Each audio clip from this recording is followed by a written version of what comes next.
In the bottom, nope, the top left-hand corner, we have as the blue Terran, it is Dignitas SjoW. And in the bottom right-hand corner, as the red Zerg, we have alternate attack DarKFoRcE. Now, DarKFoRcE has been very disappointing this season, unfortunately. He's one of my favorite Zergs, too. I love his style. I love his composure. I love his crisis management. But he really hasn't been able to put it all together. He is sitting at 0-4, last in the league. SjoW is standing 1-3, second to last in the league. So this is basically who wants a fighting chance to move forward into even next season. Yeah, into next season, or maybe a tiny slither of a chance to make it to the playoffs. Guys, of course, other than Demaga, SjoW's been taking off pretty good wins at the DreamHack Open. He beat LiveZerg and NASL. I can't even pronounce his name correctly, but yeah, like SjoW's just shown a good TVZ. It's just definitely one of his more comfortable matchups. Also DarKFoRcE, though, his matchup of preference has been ZVP in the past. And his ZVT, we haven't seen too much of it. Again, we've only caught some of his ZVZ and ZVP in the past. But DarKFoRcE, this guy made a huge run in Season 1. What's going on in Season 3, do you think, Andre? I'm not sure. Do you think it's his play style? Do you think he hasn't really been matching up that well? Or is it just, unfortunately, he's playing some of these beast players like Demaga and all these people? I really don't know.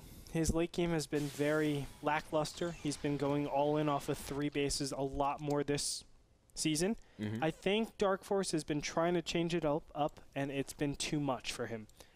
No, I'm not even going to say that because I've seen him be successful in the past. So I don't know what it is. I would actually love to interview him if he wins. I want to ask him, I mean, what do you think it is that's been, you know, really doing this to your record and your play? Because I know the DarKFoRcE that's good. I know we've seen it. DarKFoRcE that we love and has been playing like a freaking beast. And, you know, he just hasn't been showing up this last 4 weeks.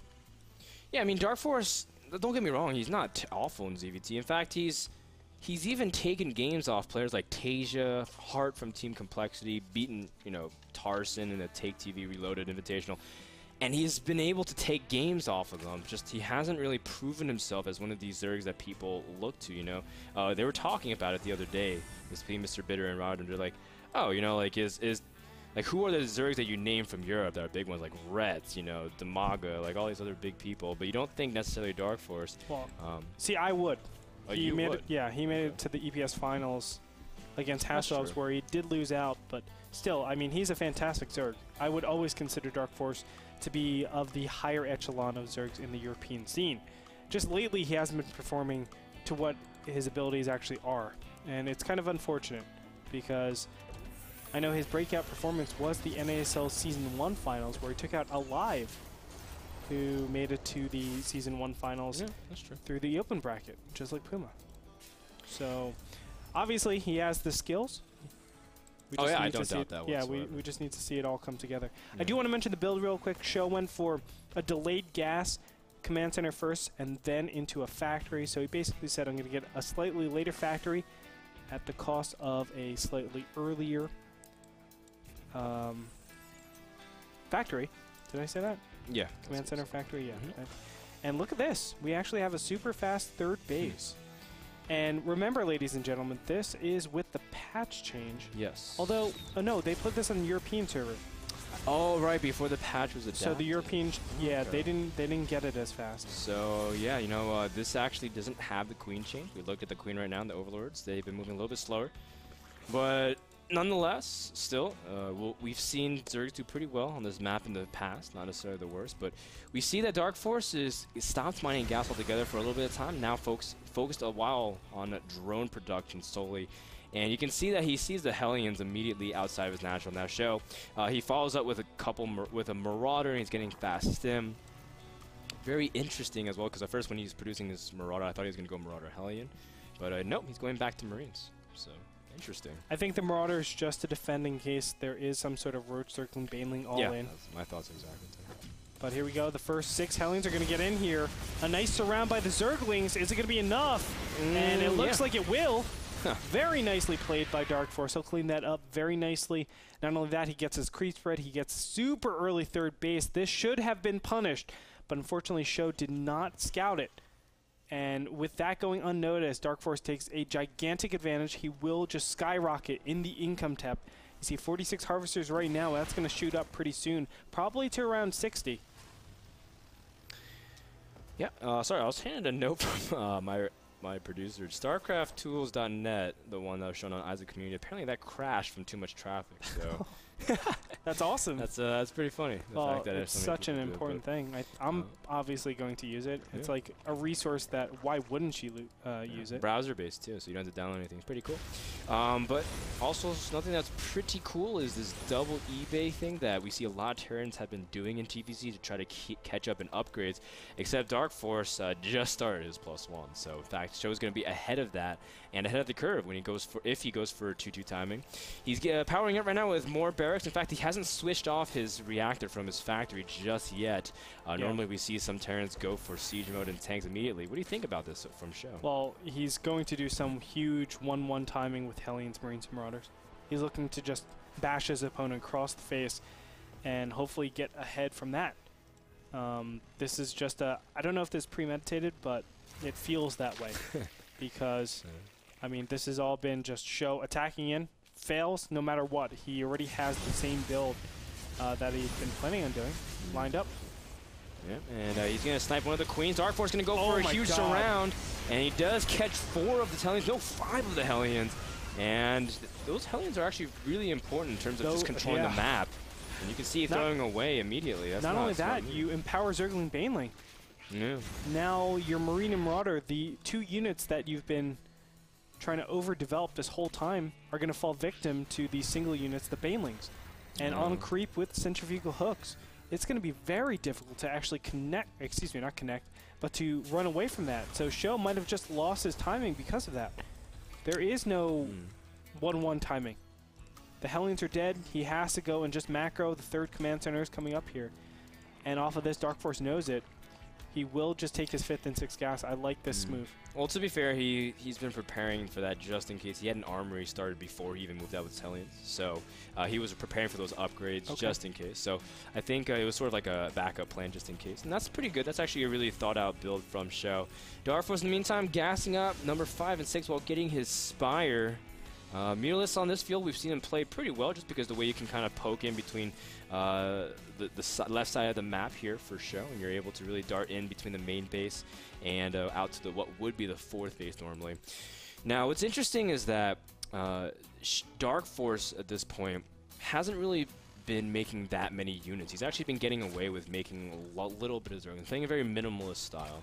And he's been droning very comfortably, but at the same time, SjoW's been making SCVs furiously. So despite the fact that DarKFoRcE has been droning heavily, you can see SjoW's actually still up in workers almost right behind him.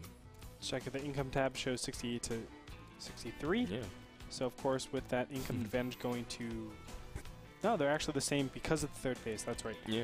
And now DarKFoRcE is going to see that his opponent wants his 3rd base. And this might not end up so well for SjoW, but DarKFoRcE is not springing to action right here. I think he could have actually clamped down on this. SjoW does have 1-1-2-2 approaching here with 1-0 upgraded, but only Carapace being upgraded at this point. He's not continuing on with the upgrades. He, as you said, switching over to Mutas, which are good, but they're off time. 13 minutes in, your opponent already has 2-2. Mutas don't do well when they're 0-0 against 2-2 Marines. They're just not cost efficient. There's very hard troubles at actually making them cost efficient. But I think this is actually just a defense against drops. He's not actually doing this to mass a ton of Mutas. No, he's not. In fact, he's using a huge amount of his gas for 18 Banelings on top of the existing 10. That'll put him at almost 30 Banelings, and he's got the creep spread also to really send in a huge momentum wave for these Banelings. If he chooses to commit to it, DarKFoRcE runs all the way around. He's trying to go for a huge 3-prong attack from the left, center, and the right. And will SjoW be able to defend? His Marines are coming back as fast as they can, splitting up, but they're only going to meet another group of Banelings. A fantastic flank from DarKFoRcE. The SCVs are trying to run, but they will die just as quick as they left. As you can see, SjoW has nothing really left to defend 3rd. No, he doesn't. The siege gen count was just too low. And this is the big problem with going this style, the 2-2 style. You just don't have enough AoE to deal with a mass Zergling Baneling hit. And here we have it. DarKFoRcE is just monstrously ahead. Looks like he will fall back. Let's take a quick look at that one battle where he just went so much. So he had this flank was just absolutely fantastic. It was so good too because the Zerglings just got there in time to absorb a lot of hits from the Banes, and the flank from the Banelings, how can anyone forget that? As there's a small little sliver making sure that the units could not escape. But do note that that was a very minimal amount of siege tanks. You can see by just getting so many Helens and actually trading them, SjoW was really put in a tough situation. What does he actually go for at that position? It's so hard to, because he knows, or at least his opponent knows, his AoE is so far behind. So does he actually just wait to take his third, or does he go and try to grasp it by the horns? Obviously, he tried to grasp it by the horns. Does not work out too well when against Zergling, Baneling galore. Well, the big thing is that DarKFoRcE now has a lot of wiggle room, that's what I'm going to say. Because normally this is the time if they can't stop the third from going up, then their hive timing is very uncomfortable for them. They can't necessarily get it that easily. Terrans can move out, try to pick a time before Zerg can get the Broodlords and Fests, whatever they want to get, Ultralisks, +3/+3. And now DarKFoRcE has that flexibility. You can see he's getting up hive, and he can continue to put on a lot of pressure. In fact, he's got a lot more Mulas this time around, and he's got 93 Zerglings. The huge Zergling style we've been seeing out of many players like Morrow and July Zerg and Demaga, still very prevalent here on Belshire Beach. But this is an upgrade style still from SjoW. He's getting 3/3, and his opponent is just now about to hit 2 melee attack. That'll help, obviously, for this attack, but still the upgrade advantage goes to our Terran hero over here, and he might be able to defend this. If he defends this, just pushes out with a 3/3 timing, that could be pretty strong, but we'll see right now. Oh, the Thor trying to absorb a lot of the blast. Oh, the Banelings all explode on the tank, and the Thor, that's exactly what SjoW wants. He just has to split his units perfectly, and look at that. SjoW with a fantastic arc, able to annihilate the remaining of the Banelings and DarKFoRcE. His attack was pretty much nullified. Where is your supply lead, DarKFoRcE, as they are currently almost dead even. DarKFoRcE was up about 30 supply there, completely evaporating to the might of those Marines. Yeah, the perfect spread was able to do it. Very nicely played, and it looks like the Marines are just pressing forward. Now, as I said, the 3/3 is going to hit. As soon as that 3/3 hits, SjoW will know this is a great time to actually push out. I will 100% have the upgrade advantage over my opponent. There's just been too much gas that's been traded this whole time. He saw the upgrade happen. 2-1 is up for the Zerglings. So SjoW right now in a fantastic position. He just needs to make sure he's not going to fall victim to any Banelings. He's not in siege mode either. In fact, he's going to siege really late. And oh no, the Banelings are going to crash onto the Marines uninhibited. And DarKFoRcE picking a perfect time. SjoW, his 3/3 did not even really finish in time for that battle. +3 armor just completing. SjoW has to go back to the drawing board, immediately loading up his medevac, and probably going to go for a drop. He has to make something happen. Broodlords are about to come out. Greater Spire finishing up, and Fester's almost out into the field. And from this point, DarKFoRcE's upgrade disadvantage only gets stronger. So exactly. Yeah. He can only equalize, which gives him the advantage because he has more bases than his opponent. But I have to say that one last battle, that hurt him so much. That was a position where I felt like SjoW had a commanding lead. If only he waited a little bit, just clear out the creep waves, siege up your tanks, remove the creep tumors, and you're great. You have that 3/3, you're looking fantastic. But now SjoW needs to remax in units, and that will give DarKFoRcE, it should give him the time to actually get his upgrades. Well, he's not getting it right now, but +2 Carapace is on the way. He should get his +3/+3 ASAP. Yeah, usually line that up with your adrenal glands accordingly, but I mean, it's been working for DarKFoRcE thus far. The name of the engagements for DarKFoRcE has been positioning. He doesn't necessarily need the upgrades if his Banes are connecting the way they have been. Other than that one time that exploded on the Thor and the Siege Tank for SjoW. But it's been very back and forth. If SjoW could swing the next battle into his favor, because before any significant amount of Broodlords come out, because there's only 2 Corruptors, and as a result, only 2 Broodlords could be out. And SjoW, again, he's +3 vehicle weapons have started, so he still has a pretty significant upgrade advantage. The only thing is that he's losing traction, and DarKFoRcE's creep spread has been immaculate this game. Yeah, that empowers the Banelings so much. You can see the counterattacks as well are really strong. I do want to mention that SjoW has nothing to say about Broodlords. He has no response. Only a single starport. Let's see the upgrades. Are they? I highly doubt. No. +1 isn't even upgraded. A lot of times you will see Terrans doing that actually. After the +2 attack, they'll just stop completely in the weapons. The vehicle weapons switch over. but Broodlords will be so powerful. And I like what Hassel. What? Yeah. I like what DarKFoRcE is doing, just slowly, you know, trading off his Zerglings for a couple of Broodlords. And he is able to do a little bit of damage. That's great, but all he needs right now is time, and he can get an even larger Broodlord count with Infestors as well. That should signal to SjoW that he's like, okay, well, oh, actually, hold on. Talk about signaling to SjoW. The fact that he's letting these Zerglings and Muta go into the main. Oh, no, they're targeting the army. A fantastic choice. That is of the utmost priority. As right now, there's, those buildings being taken out is very devastating indeed. And the best part is DarKFoRcE is still freeing up supply ultimately for more Corruptors, more Infestors, whatever he wants. Because at this point, he needs a little bit more space for more army units. SjoW, he's looking more and more tight, but he does have a drop here into the main, trying to see if he can pick off whatever he can. But unfortunately, hasn't been able to do much damage. As you can see, all aggression from SjoW has been pushed down for this one. And now think, all the way back then when he got his, or he didn't get his 3-3, excuse me. I was going to say he had his 3-3. Now he has his 3-3 suited up, but it's coming, what is that, like 4 or 5 minutes later than it should have? And I don't think he can actually stop this. Nice fungal growth. Keeps all the units in place. The Banelings will connect. Now the reinforcements of SjoW will come up here, but Broodlords are inbound.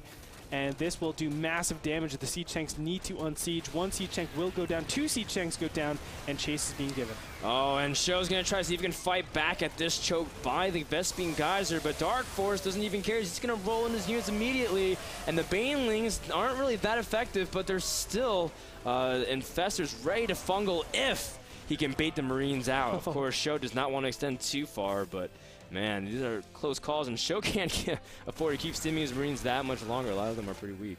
They could die to one fungal if that was a good.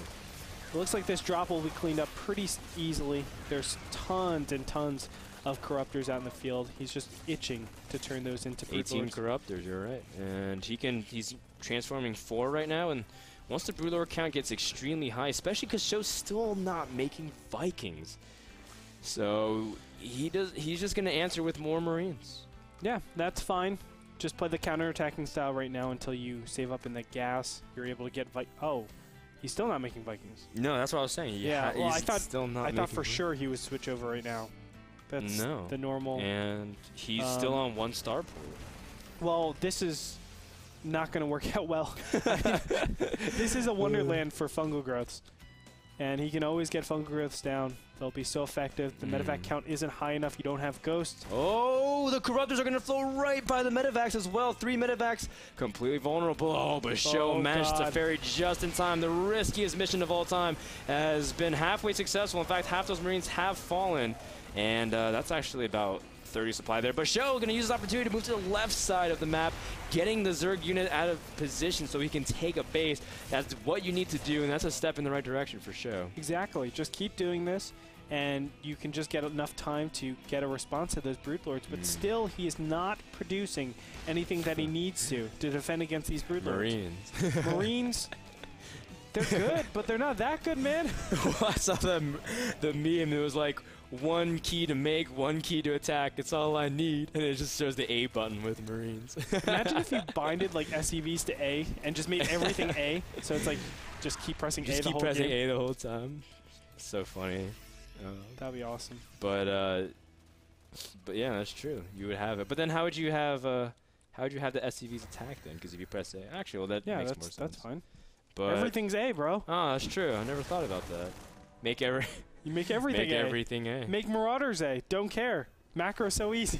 Press A once. And it makes 2 at the same time, like a Tech Lab reactor in the campaign. Exactly. Another counterattack attempt from DarKFoRcE, and SjoW continues to let him in, and this is just annoying. Just because, again, working on the production capability of Terran is what you always want to do. Of course, he wants to draw the attention away from the fact that the Broodlords are moving across the northern border. As you can see, SjoW is moving also towards the western part of the map. Armies are in completely different sides, and SjoW might just lose his auxiliary expansions here. Well, SjoW should never engage directly on his opponent. No, he can't. That would be brutal. Full energy Infestors are just really hard. In fact, he's going to spread up his army and try to go for multiple attacks, and I like this a lot. In fact, the Broodlords are just straight up engaging the spaces in the top right, leaving the Infestors pretty vulnerable here. There you go, the Infestors coming up here. Nice fungal growth get plotted down. He will be able to clean up all these Marines over here. In the meantime, the Broodlord's going to town, killing that Planetary Fortress finally, and there are Zerglings in the main that actually take out the Orbital Command Center and a ton of barracks here. Wow. This yeah, he is took out 4 barracks. a pseudo-base trade. 3 Infestors dropped on the bottom left-hand corner, so they are losing stuff left and right. We'll see who's more efficient. Look at that bank for SjoW. He's bank tearing right now. Yeah, he's got a mutual fund going on, but he can't really, again, confront this army too long, but he's trying to slowly whittle down the Infestor energy, and if DarKFoRcE isn't very, very careful with his units, he could easily lose all of his Infestors. Correct. And then the Broodlords would be extremely vulnerable, leaving DarKFoRcE in a corner that he can't really escape from. DarKFoRcE preparing his Ultra's Cavern, which should have been done way, way, way long ago if he wanted to, but he's been preparing these Broodlord Infestor army for so long that he hasn't really had this opportunity, and SjoW is advancing further and further ahead. His tanks are getting into position to try to take out the Infestors from far, but I think he needs can to get he out do of here. this? Oh, where are the Infestors? They're so actually far falling behind. back. And he needs to sprint up there as fast as possible. Nice spread by SjoW. Groups up all the Marines in different directions, so it's hard to do anything. But Broodlords were taken out right there. A good effort by SjoW, and now his bank is starting to be spent more and more. That Infestor count is so scary, though, but all it takes is a couple good EMPs, and all of a sudden your Marines are empowered so much more than they were before. It's true. Infestors with no energy are literally the most useless units in the game. As you can see right now, that SjoW is taking out another expansion. All of a sudden, DarKFoRcE's income is completely shut down other than long-distance mining. And SjoW still has kind of steady one-base income here. As you can see that SjoW actually doesn't really even have medevacs out, so Stims hurt his Marines incredibly much. Oh, yeah. So this is such a... Oh man, this is such a tightrope game. It can go either way depending on fungals, depending on positioning. As DarKFoRcE doesn't have much minerals, really to do anything at this point. I like what SjoW is doing, though. He's just never consistently, never confronting. Never confronting his opponent, always knowing where his opponent is, and really making it so hard. New motto from SjoW. Man. Nice. It is. But he needs to clear out these creep tumors over here. That would be one of the #1 things he has to do. But, you know, it's just unfortunate for SjoW right now. He's fallen victim to just the onslaught of these Zerg units. They basically have all the initiative. They control where all the battles are. He tells SjoW exactly what's going to happen for the rest of this game. So the ball's in DarKFoRcE's court, because SjoW can just macro from this point on and get stronger, stronger. DarKFoRcE doesn't have that much option. He senses it too. And of course, he was waiting for Infestor energy to restock and is able to, in his ability to push. But the big thing, and DeMuslim actually pointed out in his interview, which was fantastic, that Infestors are hard to attack with. They're very much a defensive zoning unit, whether or not you want to do it. So DarKFoRcE has to be very, very cautious, because every unit he loses at this point hurts much more than it would be at an earlier point in the game.